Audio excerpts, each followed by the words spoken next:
Hey guys, it's Bryan Donihue, your one-legged GM. I'm coming in today because the next couple weeks are actually going to be something a little bit different. You see, this year I was a literary guest at Grand Rapids Comic-Con 2021, and in doing so I did two panels. The first of which was Worldbuilding for Authors and GMs, and the second was Self-Publishing for Fun and Maybe Profit. In both cases, I was able to get permission from the audience and from the venue to film and release this to you, my viewers. So this episode is the first such panel, Worldbuilding for Authors and GMs. Enjoy. I'm an author, game designer, motivational speaker, amputee mentor, a whole bunch of other titles, husband and father to 6 or 7 depending on the day. So I also occasionally sleep. Occasionally. Today's going to be really informal because there's like a few of you here. So if you have a question at any point, ask it. I'm cool with that. As we go through this, I am a published author and game designer and longtime GM.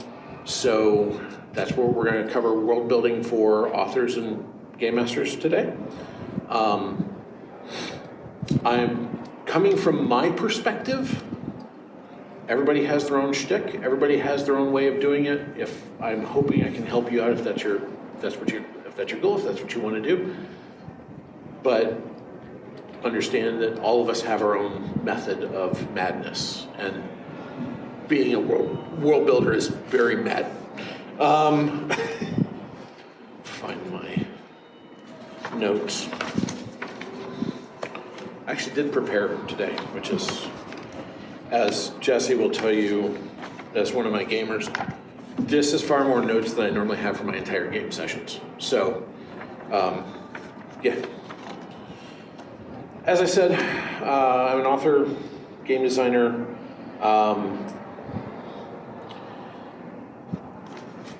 For the folks who are here, how many of you are prospective or current authors? Awesome. GM, interested in world building for GMs? All right, cool.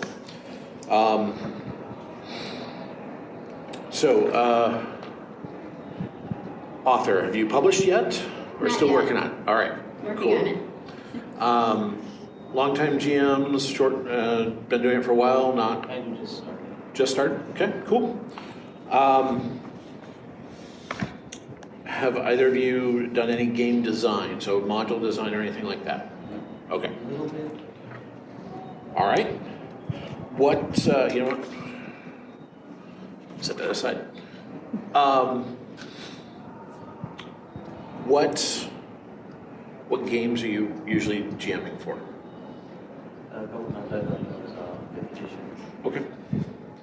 5th edition, I've done Star Wars, and Original, like the original Star Wars, or the new with all the crazy dice? oh no, West End Games version. Cool. All right. and a little bit of the Wizards of the Coast. Okay. Pretend. Okay. Yeah, the D20 add-on. Yep. So, yep. Okay, cool. Hi, come on in. I just started. In fact, it literally just started. Bryan Donihue, author, game designer, motivational speaker, amputee mentor, husband and father of 6 or 7 kids, depending on the day. Are you guys that just came in prospective authors, game masters? Where's game masters? Okay. What do you normally run? 5e. All right. So, well, let's kind of talk about how I started. So I started working on game design for this game, for the precursor to this game, well over 20 years ago. I got suckered into it with a friend of mine, as that usually happens. And that game never came to fruition, but the current game that I actually published and is for sale came out of that. So actually a lot of the core mechanics came out of that. I have some interesting business stories that we can talk about if you want to. There's not very many of us. It's very informal. If you have questions at all, just ask. Okay. So I started with playing. I played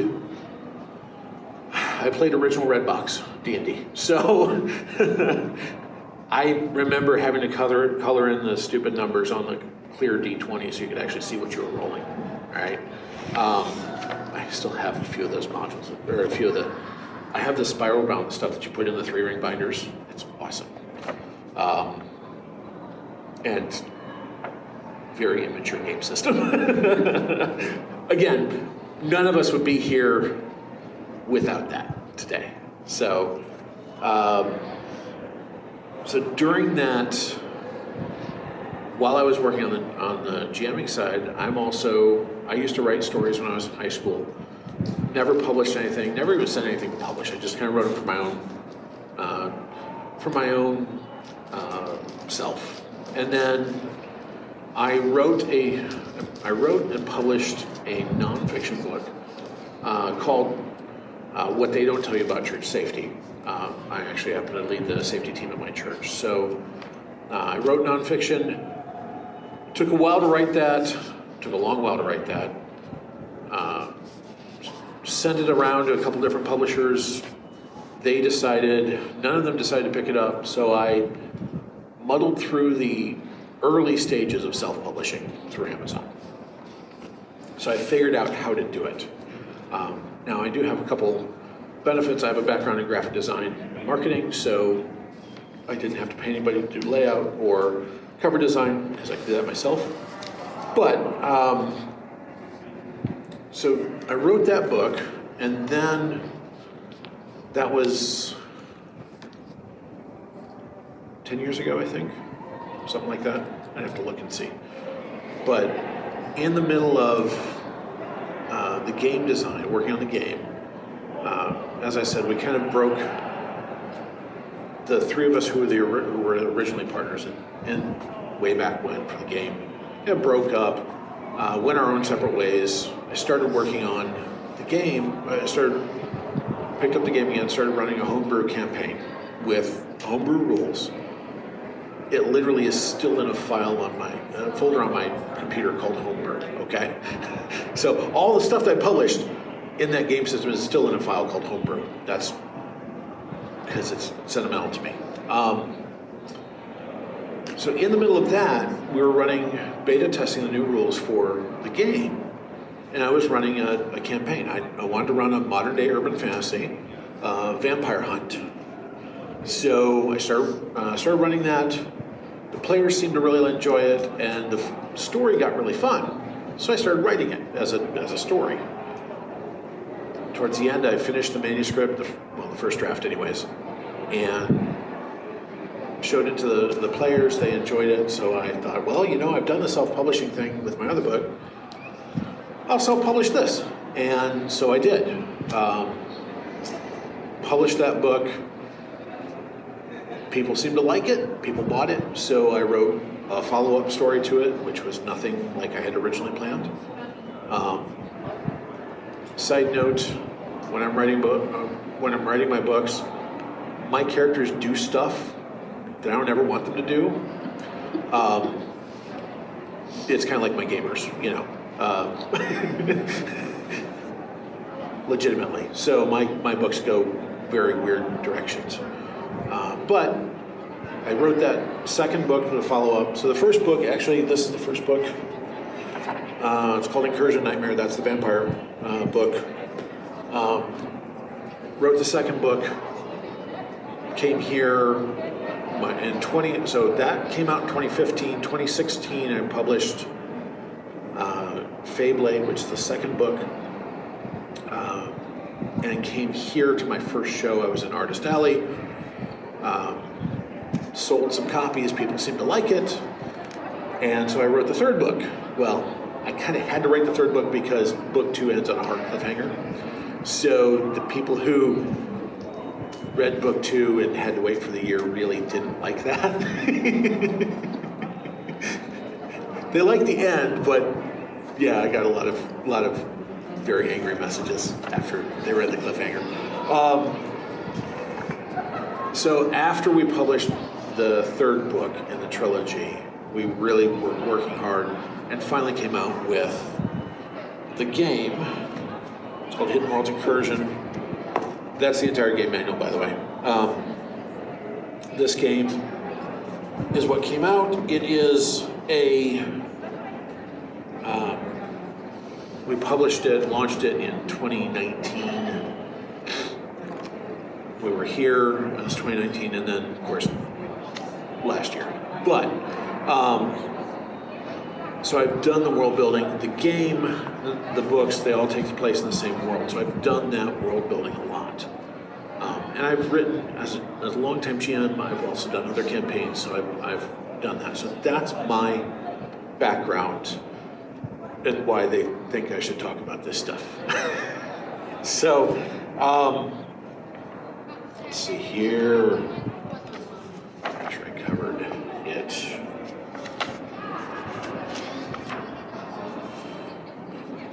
So, what is my process? Before we talk about my process, I'm going to just a couple different points. First, as I said before, everybody has a very different process, and that's great because we all approach it from a different angle.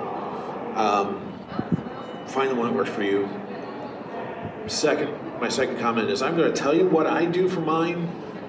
I don't often recommend following what I do because it's very chaotic, and I have to write I have to correct things a lot because I will back myself into a corner.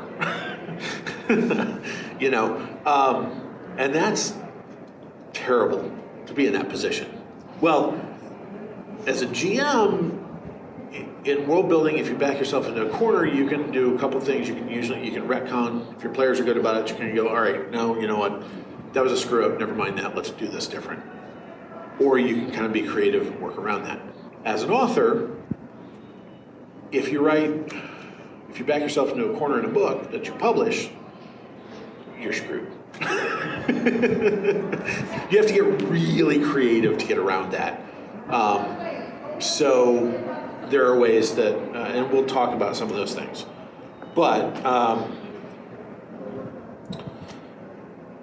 as I talked about, I did my first book.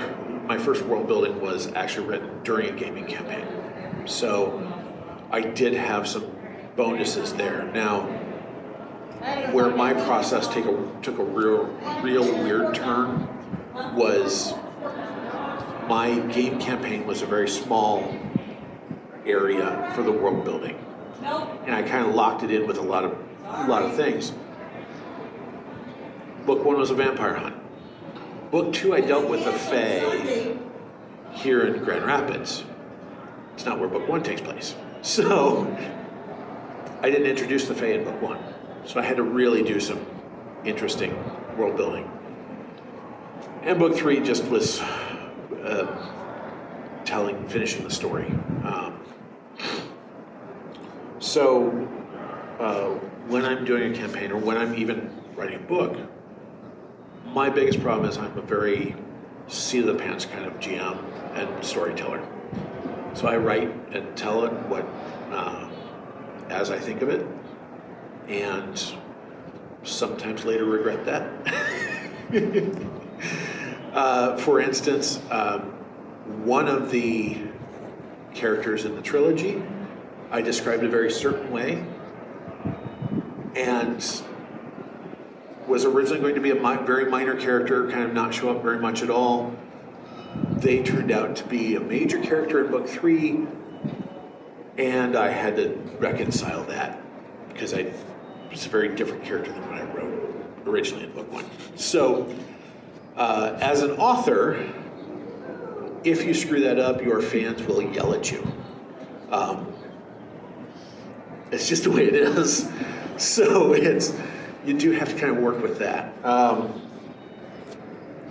So basically, a lot of what I do, I work backwards, retconning a lot of things or figuring things out. I don't recommend that because it's a whole lot more work for you. So, as I said, describing that one character in book one, I actually did get to the point where, as my beta readers were reading book three, they yelled at me. You screwed this up, Bryan. Yeah, I did. Let's figure out how to solve that. That's not comfortable as an author. I will tell you that.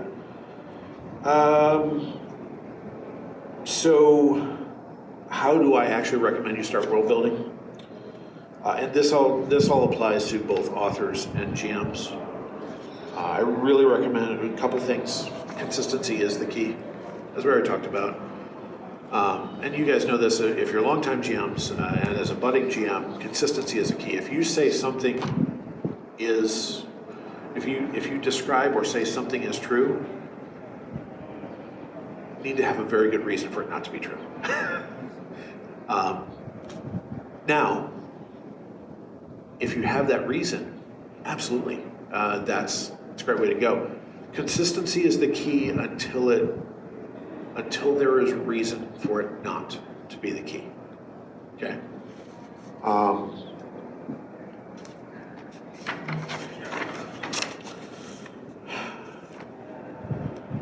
So how do I recommend you start? Well, start with a big picture. And by big picture, I mean start with what I call the 10,000-foot view.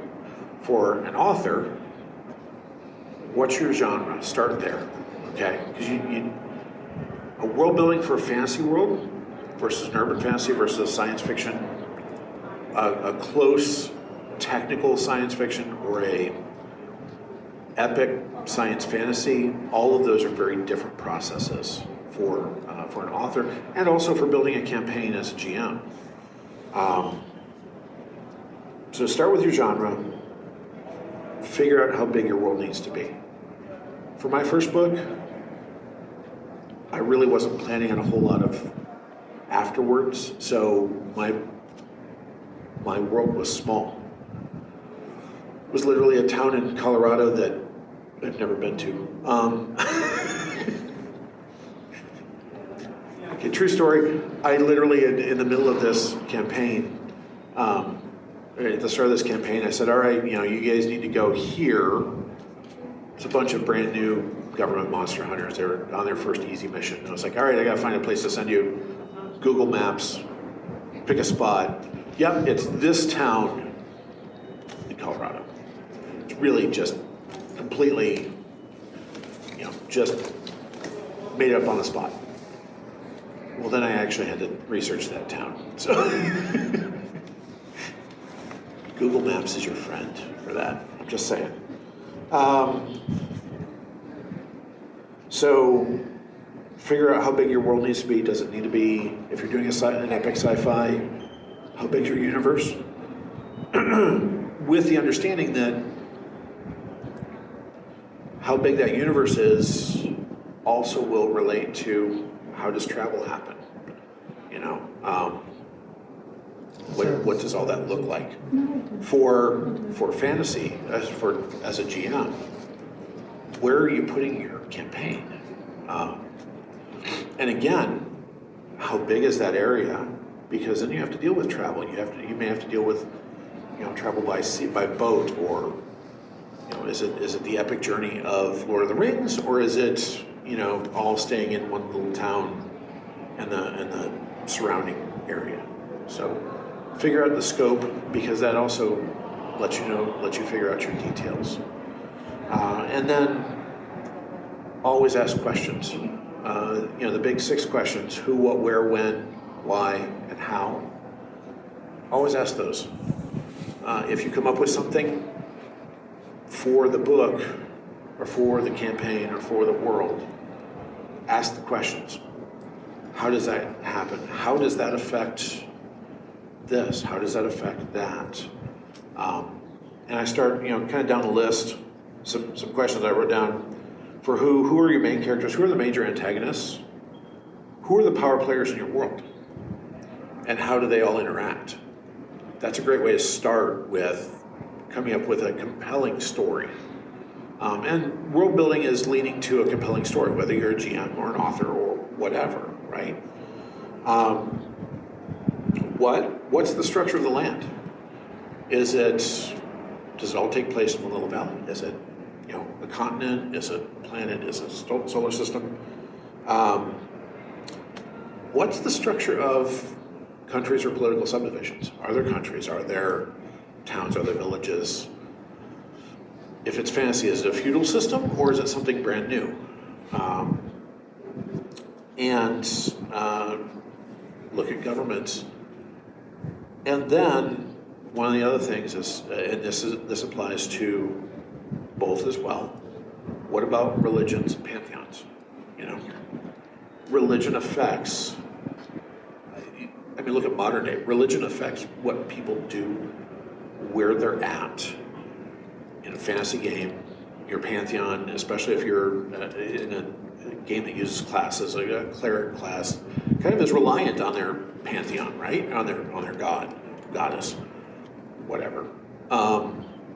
So think about those things and make it so that it becomes more alive. That's the goal of world building, is to make it a living world. Where does the majority of the story take place? And think about what's significant about those. Is it generic town here, or is there some reason for that? GMs, by the way, real hint here for those of you who haven't done it before or haven't figured it out. If you plan a where and your party goes elsewhere because they're party members, that where is now here. Come on. It's the easiest way to do it. As an author, it's a bit more difficult. But then again, as an author, most of the time you control the characters. I don't, but that's a whole other issue. When does your story take place? Again, fantasy-wise, is it medieval Earth type history? Is it a fantasy history? Is it far future? Is it modern day or near modern, near future? All of those affect your world building styles. And then why? Why is your character, why is your group, why is your party interacting with that setting, with that world? Why did they meet at the bar? Why did they meet at the end to go adventure? How do things work? This is one where I think some world building often falls apart. Is how do things work? How do physics work? Do basic physics work? Is there magic? How does magic work? And as far as how does magic work, try to make that consistent. If it's cool. Now, if you're using a game mechanic campaign, then your magic, if it's written right, is going to be consistent. But for stories, if you're telling a story, how does your magic work? How do physics work?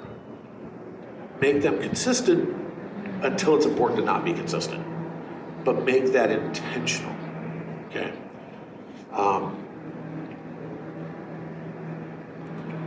And I guess my caveat to all that is, if you have a really cool idea, figure out a way to get it in there, but make it make sense. And you can often do that by asking those questions, by asking the how, the who, the why, the what, the hows.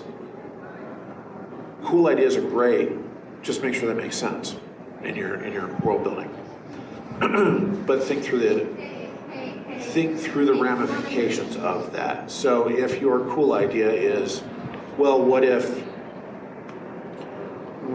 this was the only, pantheon? What if we listed this religion is the only one that actually is real? Well, how does that affect everything else? Or, this is, if we have think about the difference between a feudal system, a parliamentary system, and a democracy. If you think about the differences between those affect everything in that society. So, what happens if you make mistakes or contradictions? Because you will.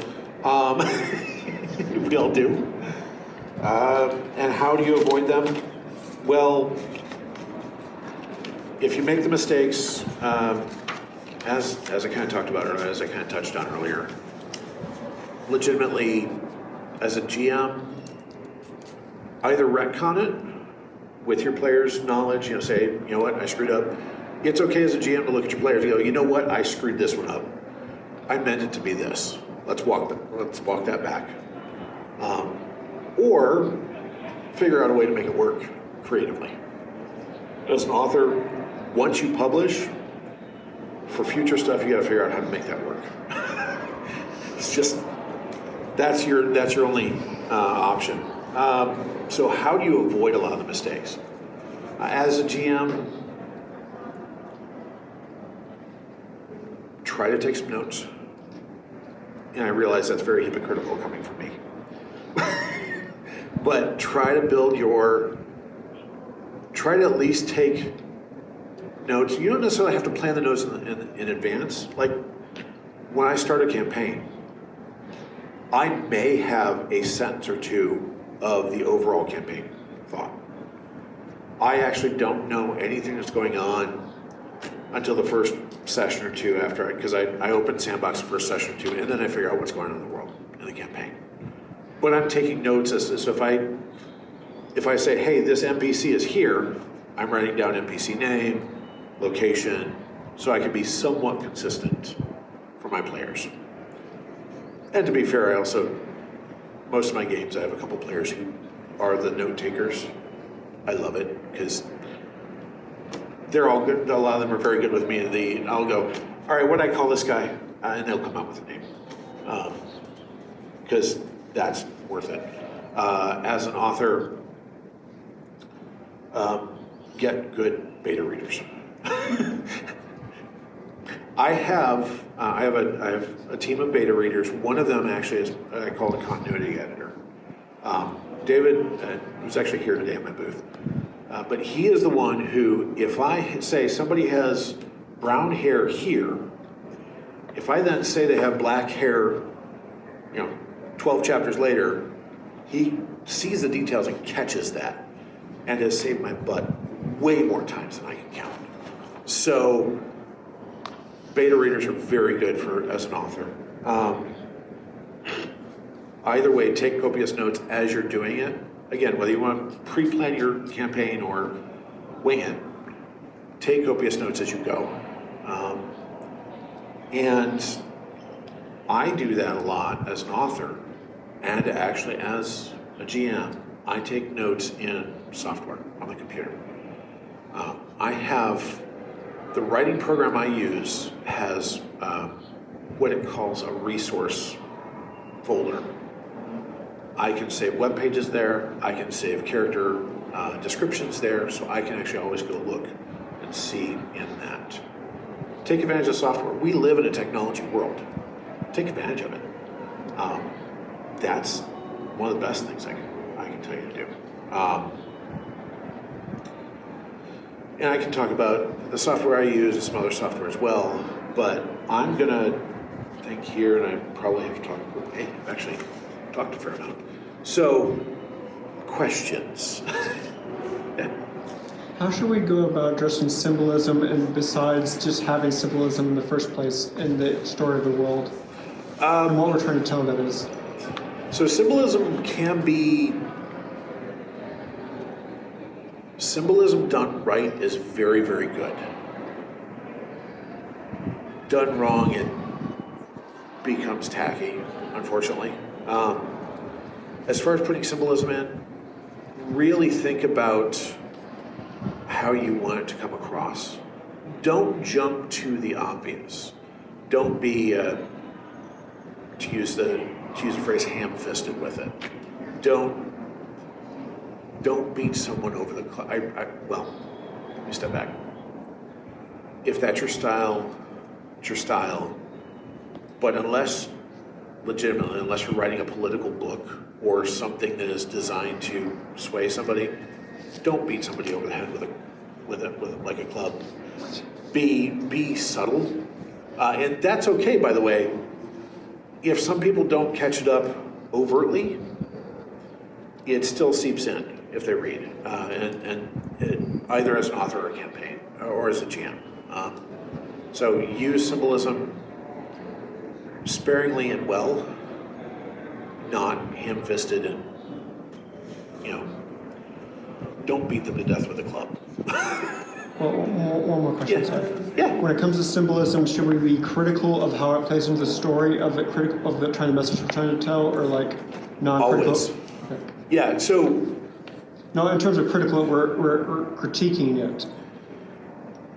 If, for example, we have a story about religious beliefs, should we be critiquing those religious beliefs other than just having overt symbolism about that religion? that's up to you, and that depends on what you're writing, what you're developing. If you want to get a point across, if you want to critique the symbolism, yes, you can do that. I mean, again, this is your creation. I don't want to gatekeep or turn down anybody. Understand though that over critique or over criticism is a very specific path. Sometimes some of the more successful works have been satire, especially in the past, where you read the books and you kind of go, okay, that makes a whole lot of sense. My mind just blanked. Gulliver's Travels is one that's over satire. It's political satire of the time, and it's a fun story. Trying to think of some others off the top of my head, but they're out there. I just am not brain dead, way too little sleep, and too early a day here. So, but did that answer your question? Yeah, it did. Okay, great. Any other questions? Yeah. Yeah, how would you go about implementing like a new gameplay system into an already existing system like 5e? A couple ways to do that. So, game design theory. If you want to change, if you want to homebrew something, that's great. Do it. Actually, and there's record in a book about Gary Gygax when he first created D&D. He basically said, "Hey, look, if you're DMing this, make it your own. Here's some rules that we have. Make it your own." That was his goal. If you want to add mechanics from game theory, game design theory, work on making sure that they're balanced and that they have a purpose, so that they're not just, I don't want to say just cool for cool's sake, because frankly, cool for cool's sake is fun in gaming. Let's face it, the rule of cool. But if you want to do mechanics, if you're doing new mechanics, think about what you want them to accomplish, and then think about how you can get that to work within the setting, within the game, so that it feels natural. I encourage it. If you have ideas for that, great. As a game designer, if you want to talk about game design stuff, I'm cool with that too. We got about a half an hour, so I'm with you guys for a half an hour if you want. So, did that help answer your question? Okay. And if you want more specifics, we can talk about that as well. But, that's my thought is be deliberate and methodical about your mechanic design, because that way they'll be most successful. So, other questions? I have one, but I want to know why other people go. So, okay. Go ahead. Okay. What are some other online resources we can use to help us build? We could use that addresses game design theory. Because you mentioned that, I thought, and just a general resource link or a website we could read up on or something like that. So game design theory. I'm trying to think about what I've used. I've not used a lot of resources for game design theory. A lot of it's been, Or game theory or something like that. yeah, so a lot of that is, for me, has been just years of playing and figure out what I wanted to play. So the reason I created my game is literally we have this entire catalog of games in front of us. We live in a great time for games, right? There was stuff I liked about some of them. There was stuff I didn't like about some of them. So we worked hard to create a game that we wanted to play. So that's, I'm sure, remember next time I need to bring water. I'm sure that there are sources, and probably you can search on the internet for game design theory or game theory, and there will be books by designers, I'm sure, available on that. As far as software for, actually that's, circle back a little bit, software for world building, okay? There's a couple pieces of software. I use Scrivener for writing. I love it. It tracks, it's very, you can almost corkboard what you're writing, but you can also so you can write in whatever order that you want to write, but you also have also has the resource folder, so I can actually live link websites, I can live link, like I said, all kinds of character profiles and location profiles and that sort of thing. World Anvil is another one that is a great resource. Basically, it's a pretty wiki. Okay, so if we're familiar with Wikipedia, the wiki, that's what you kind of want to build. Is you want to be able to cross-link stuff and build stuff. World Anvil is a great one for world building because it keeps track of things. Wikia, wikia.com, I think, is another one. And I've talked to folks who use Evernote, OneNote, something that is, we have, actually for some of the campaigns, my note takers have built Google Docs that we just then they share with the group. So that's one thing for campaign. That's not a bad thing to do, because then you can access it from any device. And you can change it on the fly when you screw something up, which is always a good thing.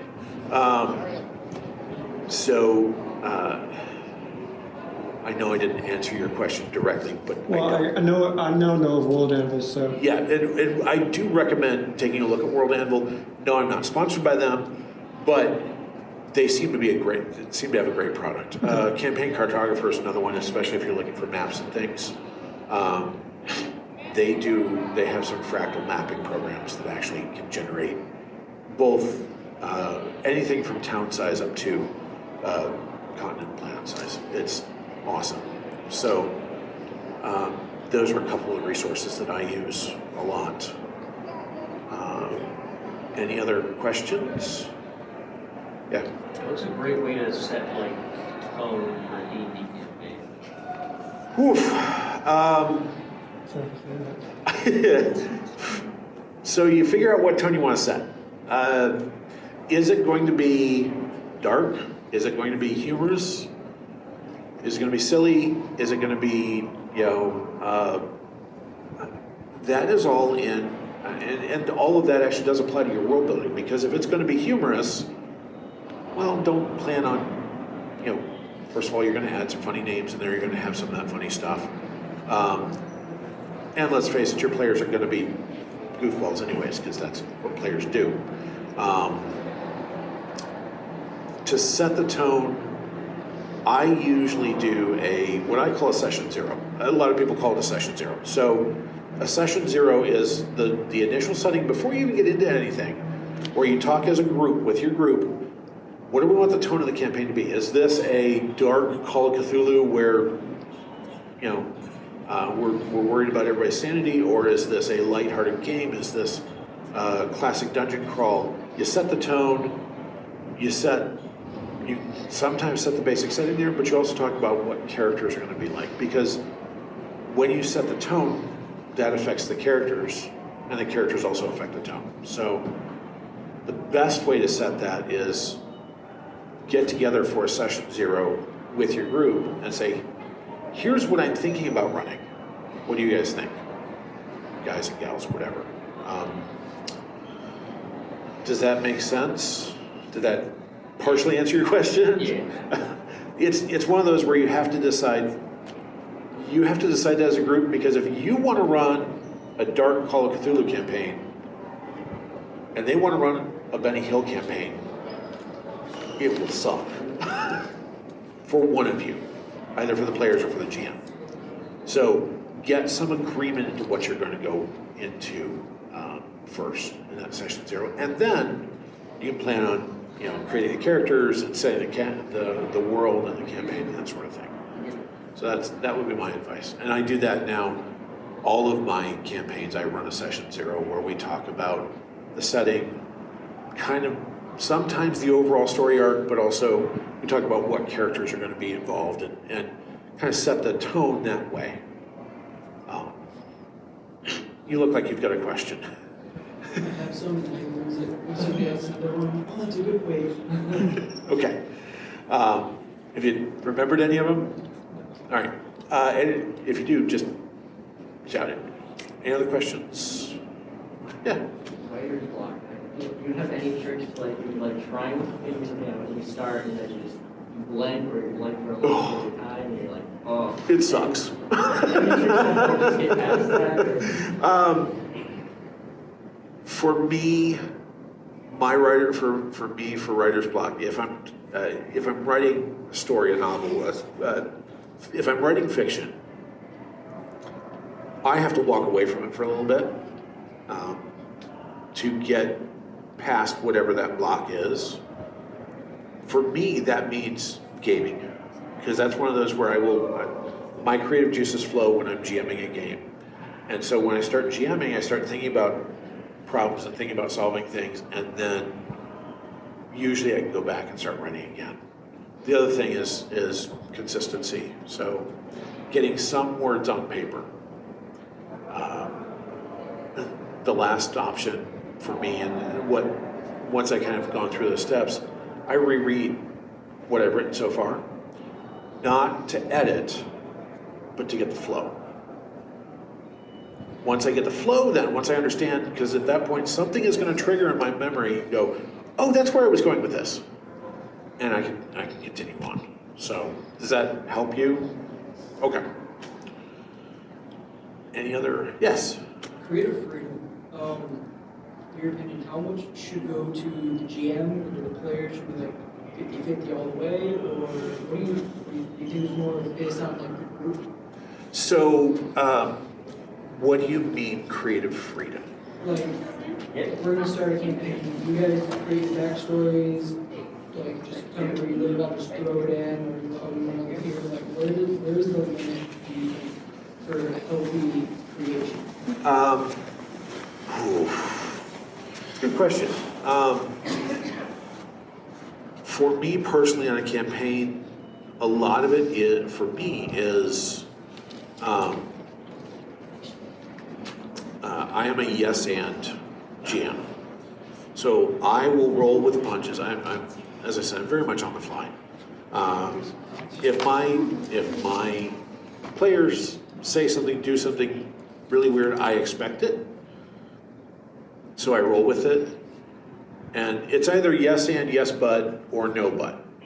Those are kind of the three options that you've got. And for those of you who don't understand that, yes and is, okay, yes, that's true, and here's the result of that, or and this happens.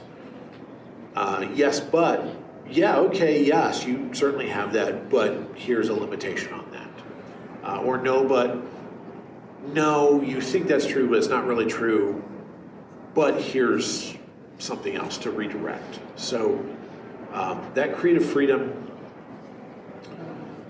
I do not like, for me personally, I don't like confrontational there's a term for it. And as a GM, I don't play a GM against the players. We are telling a story together. So I want to make sure that everybody has that freedom to do what they can within the parameters that we all agreed to. So I usually have very broad parameters set up, and then from there, as long as it's within those parameters, or as long as it's not going to shift something too far or skew something out of balance, then yeah, I'm all for creative freedom. And my players also really, the players who game with me for a long time trust me not to screw them over. They do that to themselves, don't get me wrong. Consequences happen, but I'm not there to be the bad guy. I just play one on TV. No, sorry. I'm not there to be a bad GM. I'm there to help to collaboratively tell a story in a fun way, right? So that everybody has fun. So as long as whatever they're doing, whatever they want, whatever they say, doesn't screw things up, it doesn't overbalance or draw spotlight away from somebody else. Because that's another thing. As a GM, that's one thing that I really work hard on is spotlighting everybody at some point. Not necessarily everybody at every session, but if I have a session where I am spotlighting, where one or two characters have the majority of the spotlight, the next session it won't be on them. It'll be about somebody else, about some other character. So it's balanced that way, because then everybody has fun. You know, that's for GMing. That's the goal, at least for me, and that's should be the goal. I think is just have fun. You know, life's too short not to. Legitimately. Does that help? Okay, cool. Any other questions? Any other thoughts? Go ahead. So if your players decide to go or just not do something, how do you coax them to do that? It's a great way to do it without begging them just flat out. So consequences happened. So in my campaigns, when I'm running things, my world is going on in spite of and around the characters. So I have a general idea of, call it newspaper headlines, of stuff that's going on around them in the world. So if I say, you know, if the goal is to get them to go to this town, and they decide to be players and go somewhere else, well, there's two ways to do that. First of all, as I said, swap the towns. If they've never been to that town, if you have all the details for town A, and they decide to head for town B, okay, all those details transfer. It's way easier to do that, and they will never know. They'll be astonished at your plan for town B. Now, when they decide to go back to town A, then you got to come up with some new stuff, but that's okay. The other way to do it, I don't like railroading players, but then again, you know, if they have to go save the princess or whatever, and they decide not to, okay. After a while, princess is killed, and the king blames them. And now there's consequences. Now there's interesting consequences, because you're not railroading them, but consequences for decisions happen. You know, that's another thing. My players learn very early that natural consequences happen. So, like I said, I have a modern urban fantasy setting most of the time. Well, even if the police are a zero-level NPC, they all have radios and helicopters. By the way, they don't attack the cops more than once, because then bad stuff happens. So again, there are ways to creatively have a fairly large sandbox, but keep them going in a general direction. Did that help? Yeah. Okay. And that's going to, and I understand you're kind of starting your GM process. That's one of the things that you'll learn, is to kind of plan a little bit, but that's also why I don't have a whole lot of notes because I never know what my players are going to do. So I will have notes at the end of the campaign. I generally don't at the beginning. Any other questions? For like GMing a game, Uh-huh. how long do you usually take to like plan a session? 5 minutes before? No, depends on where we're going. Actually, depends on a couple things. How far along in the campaign we are. Because if we're into the campaign a fair ways, I kind of know an endpoint that I'm going towards, so I can kind of be planning in general terms that direction.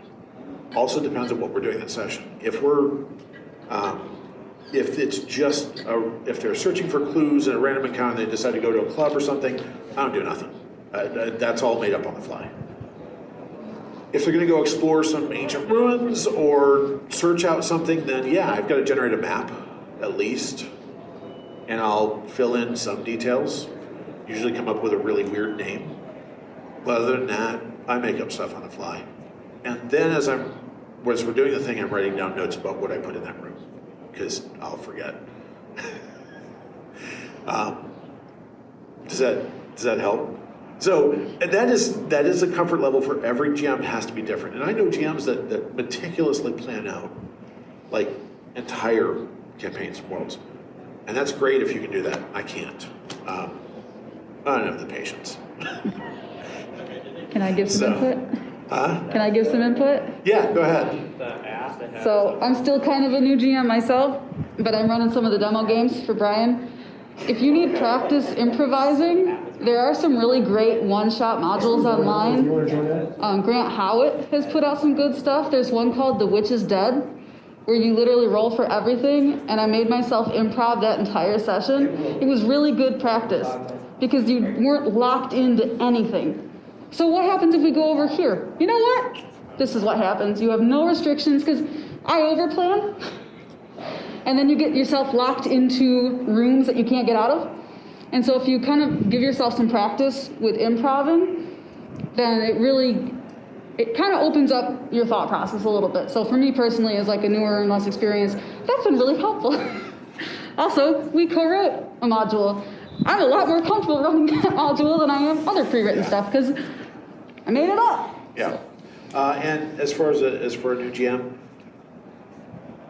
don't be afraid to try new stuff because your players appreciate it.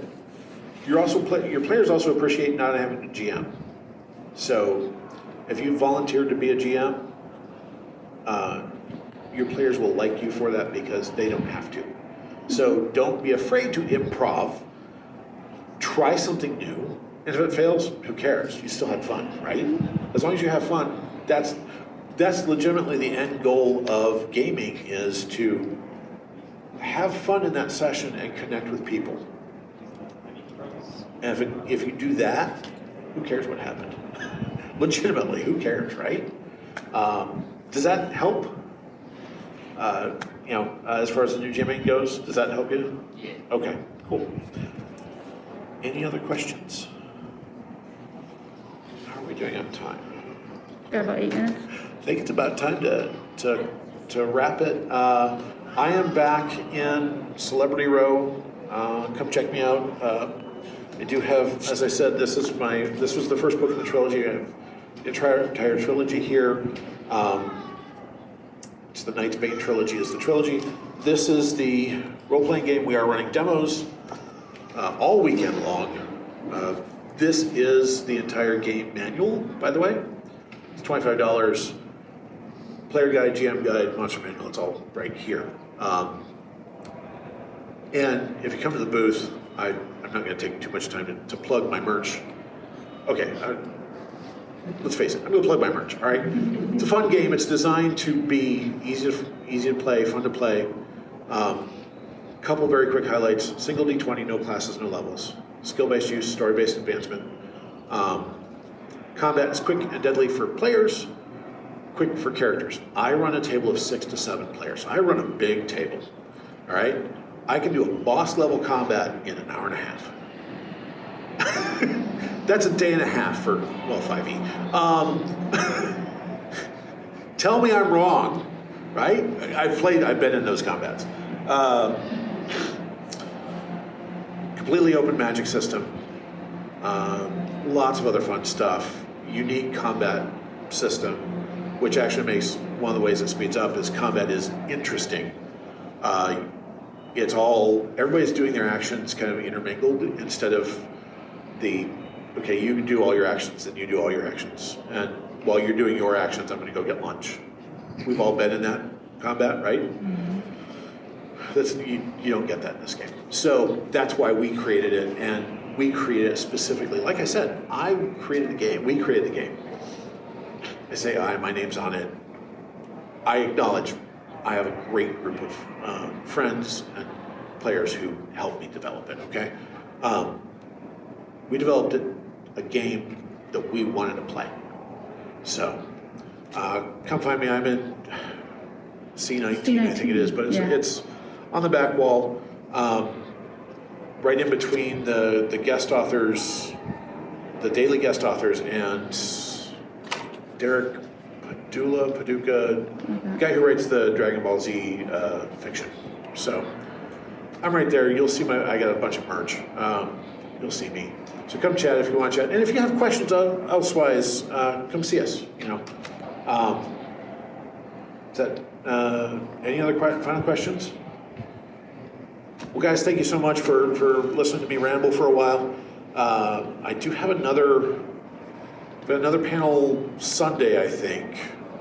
It's actually, I think, being an author for fun and sometimes profit.